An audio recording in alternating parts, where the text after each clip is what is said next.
Swing state voters.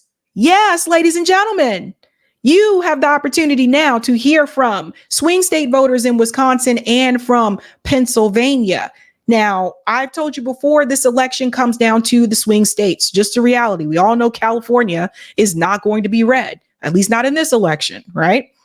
So MSNBC interviewed Wisconsin voters about what they are looking for and what they feel is not, I guess, satisfying for them about Kamala Harris, why they will not be supporting her. And we also have another group that was interviewed by NBC in Pennsylvania. Both of these groups are different. They're different racially, and you also notice a difference with the gender as well. I don't know what that was all about. It's kind of weird. But you may notice, even though these groups are different, they seem to want similar things. Let's get started with the Wisconsin focus group here.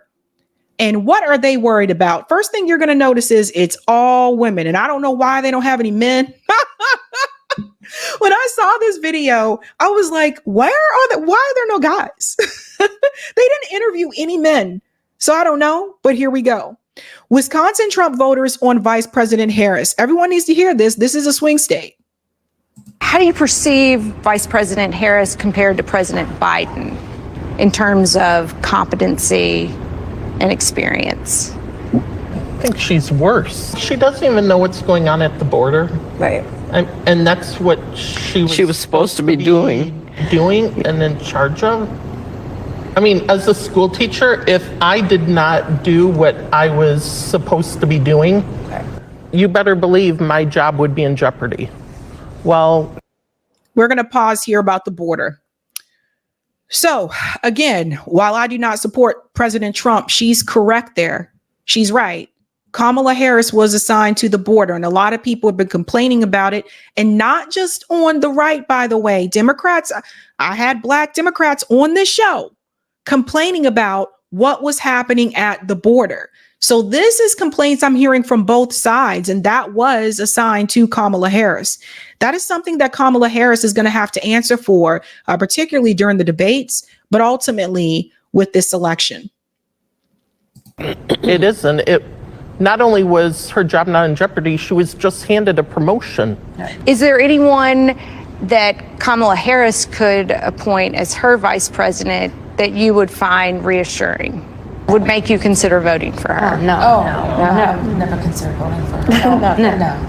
I would do RFK Jr. way before her. Same. Absolutely. Yeah. And she's not the first woman to run for the presidency, Hillary Clinton. I'm assuming no one voted for Hillary Clinton in 2016. So it's not necessarily going to sway you to vote for a woman in office. When do you think America will have a female president? When there's a competent one. I don't get a good feel for her. I think she's an idiot. Right. Mary, why do you think that she's not that bright? Because she hasn't done anything in the time that she's had. We don't know anything about her as far as her 3 years so far in the White House. She's not real smart. How do you perceive? So I want you guys to think about what was said there, right? Now, all women. So some of the comments that were made is that they don't think that Kamala Harris is smart. One of the women called her an idiot. There's that. But if you notice, they're all women, so they can't really call them misogynist, right? Now, I don't know if I would go as far as to call Kamala Harris an idiot. I will say, if someone were to ask me, do I think that Kamala is prepared for this and ready for this?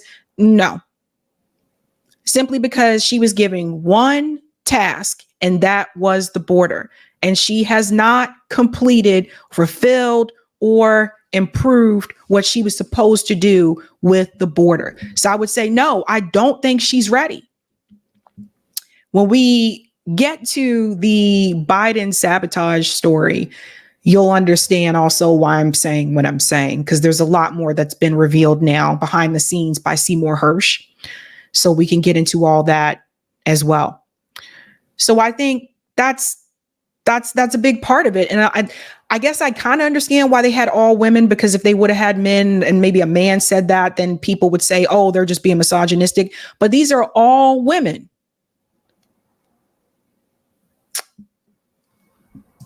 That one woman said, if I didn't do my job, I would be fired. So these are things to think about. Do I think that some of the criticism towards Kamala Harris can be a little bit harsh and unfair? Yes. But when it comes to doing the job, again, her job was the border. And we can't erase that, guys. We can't erase that. Now we are moving to Pennsylvania, Philadelphia. This panel is going to look a lot different. All Black voters. And I want you to hear what they have to say, because I want to prove a point. Different states, different races, but listen to what they have to say. Does everybody know who they're voting for? Or is anybody undecided still? I'm very undecided. Undecided. Right now, inflation. So I'm monitoring who's talking the most about inflation. Re-entry. I would like to see everyone who is a criminal with federal charges still be able to vote.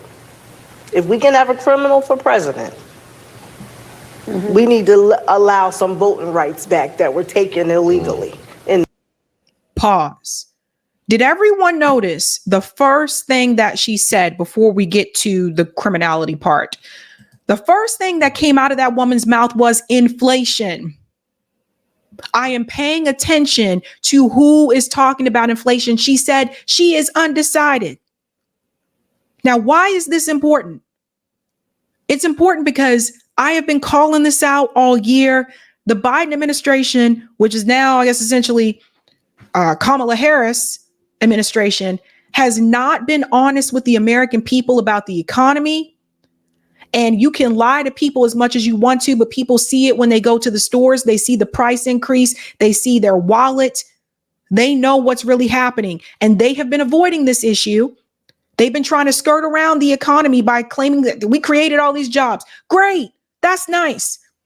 But the American people don't have a living wage to be able to take care of themselves, especially with the inflation that they've had to deal with the past couple of years. That is a problem. And it is a mistake of the Biden administration, which would include Kamala Harris, for them to sit here and pretend like economics is not a factor. It is a mistake for Kamala Harris to deny that there's an issue with inflation. The American people are not stupid. When I get to the survey that I received, I'm going to show you just how much they're trying to downplay this and pretend like the economy is not an issue. And it is going to be a problem. Mark my words. This will be a problem for Kamala Harris if they do not find a way to deal with the economic despair that people have in this country. And you don't fix that just by creating new jobs. We don't know what these jobs are paying people. The average American is not making a living wage. The average American is living paycheck to paycheck. And if they have any unexpected expense come up, for example, their car breaks down or whatever, or a medical expense, these people are this close to being evicted. And I've seen it happen to people in real life. So you can't skirt around, you can't dance around this issue. And a lot of the people who are dancing around it, like I had a little back and forth with Roland Martin on Twitter earlier today, you can afford to dance around it. A lot of people who are part of the boule, they can dance around this because they have the money to dance around it. But if you go into communities where people are lower income, they can't ignore this issue. So listen to what this woman is saying. In the first place. How hard has inflation hit you? It hit me hard. It's hitting me hard. Who do you blame for it? I blame the federal government at this point. If a working class mom who works as a paralegal cannot buy a $2 bell pepper because it's now $5, imagine a mother living on food stamps. And this is what I've been telling people about the grocery prices. Now, she mentioned the vegetable. The meat prices are ridiculous. Like, that's a $3 increase. Okay, so she mentioned food stamps. And this is something, again, like I said, if you've never been a part of this community If you don't know what it's like to have to, use food stamps because you don't make enough money to pay for groceries on your own, I mean, you're given a certain amount. The Biden administration cut SNAP benefits. We can't skirt over this. We can't dance around this. The Biden administration cut SNAP benefits during a pandemic. Now they want to brag and say that they helped end half of child poverty. You turned around and you cut SNAP benefits, and they kicked people off of Medicaid. They kicked people off of unemployment. So you can't sit up here and pretend like this is not an issue. It's an issue. Now, for those who push back and say, well, people should work hard, so that way they shouldn't have to be on food stamps. Just because you work hard doesn't mean you're making a living wage. I know people that work 2-3 jobs. They still not making a living wage. The rent continues to increase, and you have inflation, and you have the increase of grocery prices. Something has to give. Let's go on. Imagine a mother who's making minimum wage trying to feed children. They're killing us without killing us. If you understand that. They're killing us without telling us they're killing us. They're hurting people in ways that they can't help themselves. Everyone hear this again. And I bet you JB would identify with this as well. Also, because again, my comrade JB talks about this all the time. He's on disability. Listen to what she says. Working class mom who works as a paralegal cannot buy a $2 bell pepper because it's now $5. Imagine a mother living on food stamps. Imagine a mother who's making minimum wage trying to feed children. They're killing us without killing us. Everybody hear that? They're killing us without killing us. They don't care about poor people. Both parties like to talk about the middle class. That's always a big thing, right? The middle class. Like we got to fix the middle class and all that kind of stuff. They'll never want to talk about poor people, though. If you're poor, you're not even mentioned. Some people are born poor. And no, contrary to what Oprah Winfrey would have you believe, not everybody can be an Oprah Winfrey. That is far and rare. She's an outlier. Most people that are born poor will never get to that position. That's just the reality, folks. So yeah, they're killing you it's a different way of killing you.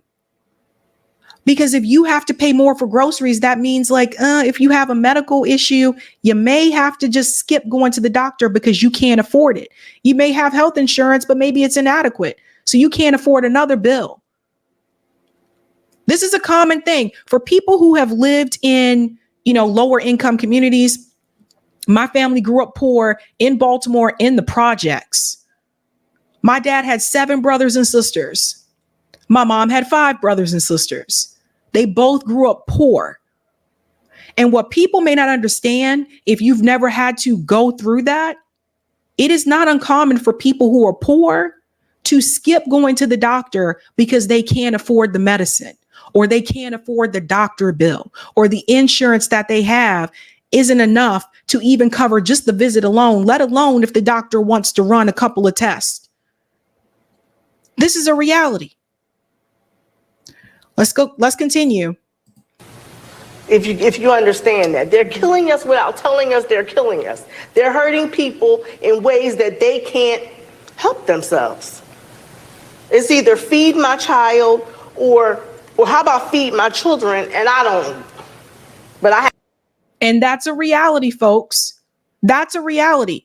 If you're in the chat and you grew up poor, let's say your parents grew up poor or you grew up poor, say yes, type yes in the chat. Because my grandparents went through this. There were often times where my grandmother would not eat so that her kids could eat. Or how about feed my children and I don't, but I have to go work. Who feels as if Black voters are taken for granted, i.e. they make you promises and they don't deliver? What do you care about most right now? Okay, let's look at the hands. who feels that black voters are taken for granted. Black voters are taken for granted, i.e., they make you promises and they don't deliver. What do you care about most right now? What are they going to do for my people that lives in the communities where I am from? Okay. Every one of them raised their hand. Now, with this voter group in Pennsylvania, we have men and women, different ages. All of them raised their hand and they said, yeah, the government doesn't care about us. They don't care about the black voters. They're not doing anything for us. Now, I saw a number of you in the chat said, yes, that you grew up poor. So you know what it's like. Either you grew up poor or your parents grew up poor. So you know what it's like. And this has been, Akio, I'm sorry, I was going to put you up here. I don't know what happened. We've been taken for granted. Yeah. And people continue to go out and vote. This is why, and I had to say this to Roland Martin because he was pissing me off on Twitter earlier today. Roland Martin trying to make excuses for Kamala Harris. And I said, Roland, there is no platform on her website. Her website says donate and there's a store. So she wants you to buy t-shirts, but she is not giving you any platform. I said, what is her agenda for black voters? What's the agenda, Roland? Let me know, because I'm all ears. Let me know. I don't see no agenda for black voters. It's just like they want these people, the people sitting here, they want those people to stay poor. They don't care about those people. The only time they come around is when they trying to get a vote.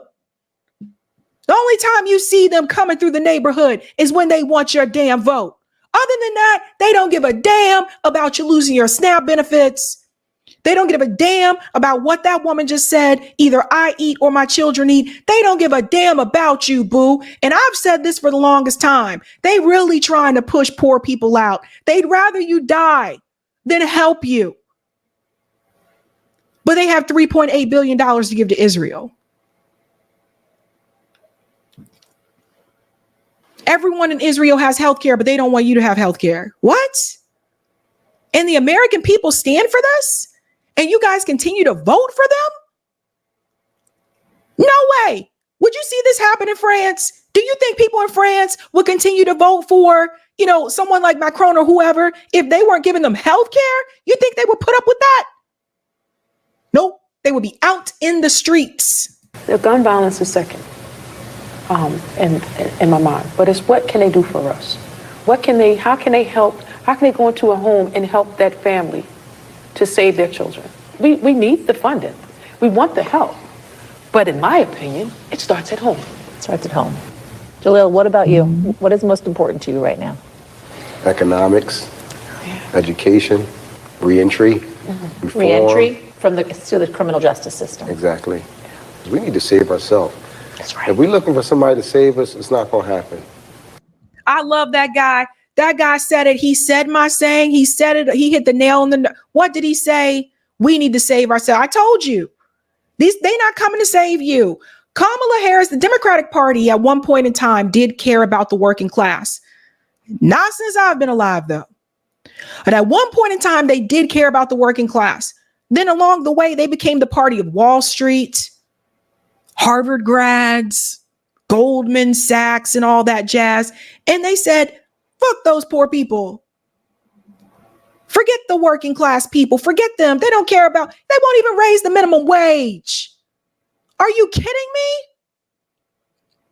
They gave up. They walked away and said, forget it. Let's get in bed with Wall Street. And that is what they've continued to do. And now they don't even talk to the working class. They don't even want to be bothered with you. You try to approach them and ask them a question, they run away. AOC runs away from you. What? After all those people in the Bronx gave her the little bit that they had so that she would fight for them, they run away from you. All they care about now are the black boule, like the Roland Martins and the Kamala Harris and the Van Jones and the Hillary Clintons. That's what they care about. And if you're not on their level academically or when it comes to class, they not really trying to do anything for you. And that is a problem. Working class people need a voice too. Poor people need a voice too. Your voice has been silenced by the elites because that's who they work for. Justice system. Exactly. We need to save ourselves. That's right. If we're looking for somebody to save us, it's not going to happen. If you look at Philadelphia and you took the most impoverished areas in Philadelphia, and then you took the crime rate where the most crime is happening in Philadelphia, and you laid it right there, it would almost match up perfectly. Mm-hmm. That's because crime and poverty are often linked. So if you're seeing that much of a correlation between poverty and crime, you have to address that on some level. If we invest in our schools, invest in our youth, we will see some changes there. The way I would articulate it is quality of life issues, how we live our everyday lives, right? So if that's jobs, if that's housing, if that's gun violence, if that's education, like everything that makes our lives good, that's what I vote for in mind. Who votes with guns in mind on a federal level? When you cast your ballot at a presidential election for senators, for members of Congress? Now, when you say guns in mind, mine is gun control, issues surrounding guns, background checks, all of you do. Yes. I mean, that's us voting with us in mind. Yeah. You understand? When you say that, like this is talking about your family. You know, like when you ask me, am I voting with guns in mind? I'm voting. That means I'm voting with me in mind, because I could very much be a victim of gun violence. You got to keep talking about it, keep talking about it. You have to consistently let people know this is not normal. It doesn't seem like people are angry enough to say no more, no more. And we're going to keep talking about it. I checked in with these voters after the attempted assassination of the former president this past week, and they told me while it has not changed their positions on who they're going to vote for, they're still undecided. It does reiterate that guns are a major problem in this country. It's why people need to vote with gun control measures in mind. We're going to have much more of that conversation and our deep dive into gun violence in their community and what it's facing in the upcoming weeks. You don't want to miss that. Thanks. Let me chime in here as well. So notice what she said. Even they're still undecided. Undecided. Black voters, Philadelphia. Didn't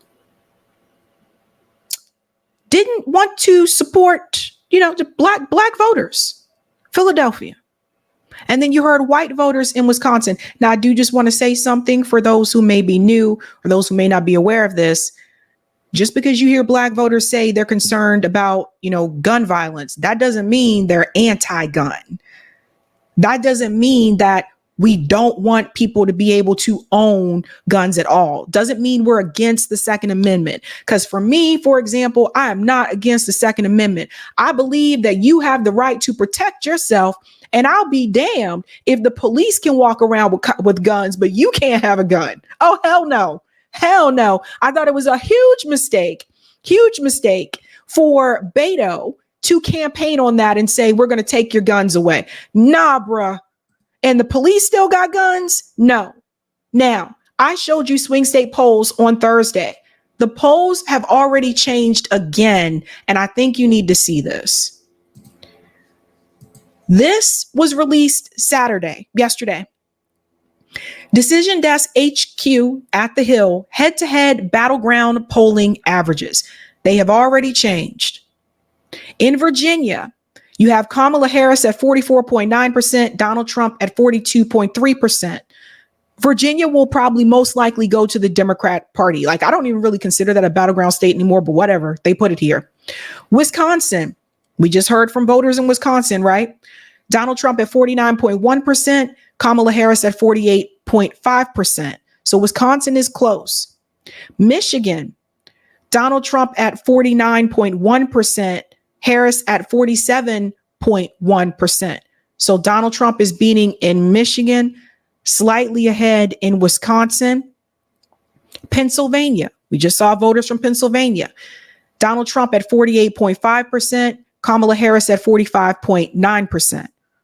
So we have to keep our eye on Pennsylvania. I imagine this may change within about a month or so, but we'll keep an eye on it, especially considering if Kamala Harris does select Shapiro to be her VP, then that could help her in Pennsylvania, I think, but there's no guarantee she's going to select him.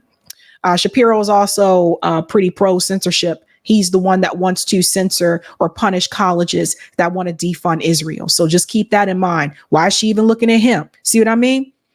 Georgia, Donald Trump, 47.9%, Kamala Harris, 43.1%. As I told you before, I think Georgia will be red again. Arizona is 51.1% for Trump, Kamala Harris, 44.7%. Again, I predicted Arizona will be red again. I also believe, that's a border state. So I think that's going to be a big issue. And then Nevada, 49.5% for Trump and 40.9% for Kamala Harris. I also predicted that Nevada would turn red this election as well, because again, another border state. So here we are. So those are the polls right now. Now, it's continuing to change like every couple of days. So we'll keep an eye on that. At the same time, I want to show you something that I think is going to be a disaster for Kamala Harris's campaign if they don't fix this. Now, you just heard those voters talk about the economy. So the other day, I received a text message from Dim Assessment, and there was a link to a survey. So I click on the link. By the way, I'm not a registered Democrat. I'm a registered independent, but they sending this shit to everybody. So I click on the link. Guess what this is? You got to see this over here. Just received a text from Dim Assessment, which included this survey. Look at the options listed for top issues. Notice economy or inflation isn't listed. That's the number one concern of voters. The other issues do matter, but how the hell do you omit economy right now? So here we go. Your response is critical for our 2024 strategy. Do you approve of Kamala Harris? Of course, I said no. This is the problem, though. Which issues are currently a top issue to you? Look at what they listed. Codify Roe v. Wade, expanding access to birth control, passing paid family leave, expanding the Supreme Court, working towards racial justice, protecting voting rights, passing gun reform, protecting LGBTQ plus rights, passing Medicare, expanding Social Security, addressing climate change, other. This is not to say none of these issues are important, but I found it to be very odd considering that we're dealing with inflation. And when voters are polled, they've said the number one issue to them is the economy. And they didn't even list the economy as an option. Nowhere on here, no economy, no inflation. This, again, is this administration's effort to avoid what people have been saying about the economy. How can you not put this here? And there's other ones that could be on here as well. But obviously, I told you they're really going to try to focus on Roe v. Wade, right? That's how they're really going to try to get a lot of the female voters, is to focus on the Roe v. Wade, the Supreme Court overturning that. They're hoping that will be their meal ticket, even though I explained for you the Democratic Party could have codified Roe v. Wade into law years ago. This could have happened under Obama. All he had to do was abolish the filibuster, and this would have been a win. And he ran on it, by the way. Expanding access to birth control. That is a part of Medicare for all, right? So passing Medicare for all, that will be included in that. I agree with Medicare for all. I agree that everyone should have health care. I have, spoken at events for Medicare for all, Medicare for all. I've marched for Medicare for all. I agree with Medicare for all. So this is not to say I'm against any of this. What it is to say is you did not list the number one issue that voters have, which is the economy. And that is suspect as hell for me, fam. It's the economy, stupid. How can you not list this when right now people are on TV complaining about the grocery store prices and people have been complaining for years? So that goes to show you what this administration is focused on. That's a big problem. Yes, I think we need to focus on Social Security. I don't even know if Social Security will be around by the time I'm old enough for Social Security. It's just a reality. Are they even going to have it? I don't know. Addressing climate change, protecting voter. This is the thing that kills me. Protecting voting rights. What does that even mean when you gerrymander districts? And both parties do this. Democrats and Republicans do this. So what do you mean? Passing gun reform. I feel like I heard this since the Clinton days. Working towards racial justice. This is a funny one. What do you mean working towards racial justice? Well, what do you mean working towards it? It is don't not fixing this, or see what I mean by the bare minimum? Come on, fam. Expanding the Supreme Court. I agree there need to be changes on the Supreme Court. But again, when I'm thinking about the bread and butter issues, that's not the number one thing that pops into my mind. You know what I'm saying? Nothing here about minimum wage. Nothing here about a living wage. You see what they're talking about? Passing paid family leave. Let me tell you something about that. Your best bet is getting that done through the states. We passed it here in Massachusetts. I think more states should opt in for this. Passing paid family leave. It was done a lot faster on the local level. Like, it's crazy we even have to pass that, right? This is what I don't understand about this country.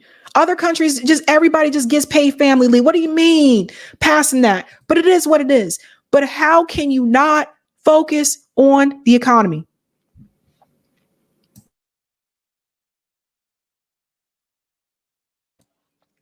I don't get this. No economy. No economy. Number one issue, but according to the Democratic Party or to the Harris administration, apparently not an important issue. Someone mentioned in the chat reparations. Well, you know she wasn't going to put that on there.